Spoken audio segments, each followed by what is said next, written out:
Stephen Finn impressed with the ball as Middlesex stayed on top of Somerset on the second day of the LV County Championship match at Merchant Taylors' School in Northwood. The visitors had dismissed Middlesex for 283 on the first day, and the second morning began with them starting their reply.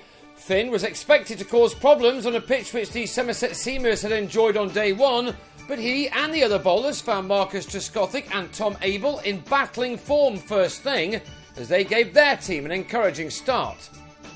Finn's first spell of 7 overs brought him figures of 0 for 11, and he delivered some beauties in that too. As did Toby Rowland-Jones, the Middlesex attack not always having the luck some of their bowling deserved from time to time, Somerset knocking off 69 runs before lunch was taken. Finn was back on after the break, and with his ninth delivery he found the edge of Abel's bat to send the youngster on his way for 26 and to end an opening stand of 76, which had the visitors on top. Not for long. In the next over, Tim Murtagh found just enough swing through the air to have Johan Myburgh taken behind on the drive for just a single. Finn, who will be replaced by James Harris when he joins up with the England squad ahead of the second Ashes Test at Lord's, continued to cause Trescothick some problems, and a quick and full delivery proved to be too good for James Hildreth, who had his off-stump flattened after making 4 of the score of 86 for 3. Middlesex were fighting back strongly, and so Trescothick now had an even more important role to play. His 6th boundary took him to a half-century off 113 balls. His was now a wicket that the home team so desperately needed. Now approaching 40 years of age, the former England opener is still a man to spread fear into an opposition once he gets in.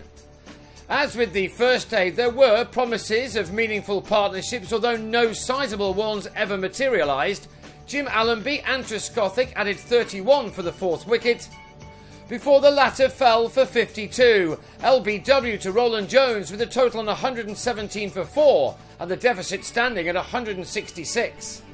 Peter Trigo had a fine game with the bat last week to help his side draw at home to Sussex, and he and Allenby were the latest pair to knuckle down to get a stand started, only for it to end without causing too much damage to the bowling team.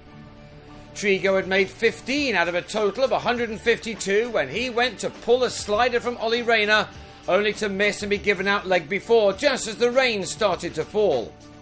There was one more over before the players went off, and we then had just a couple of short sessions in the evening as one shower followed another. In them, Lewis Gregory briefly threatened, until he gave Finn his 3rd wicket of the day with a feather behind to John Simpson. The England man should have had a 4th in his next over, only for James Franklin to miss a regulation chance at slip to give Michael Bates a life. Not that that mattered too much. Instead, Finn bowled a perfect line and length to have Allenby held by Rayner after making 43 of a total of 178 for 7. And before more rain finally drove the players off for a final time, Rayner was involved again to hold on to an edge offered by Abdur Rahman, which gave Murtagh a wicket. Finn ended the day with figures of 4 for 41 from 21 overs, and that helped to leave Somerset on 185 for 8, which means that they will go again on the 3rd morning, trailing by 98 runs.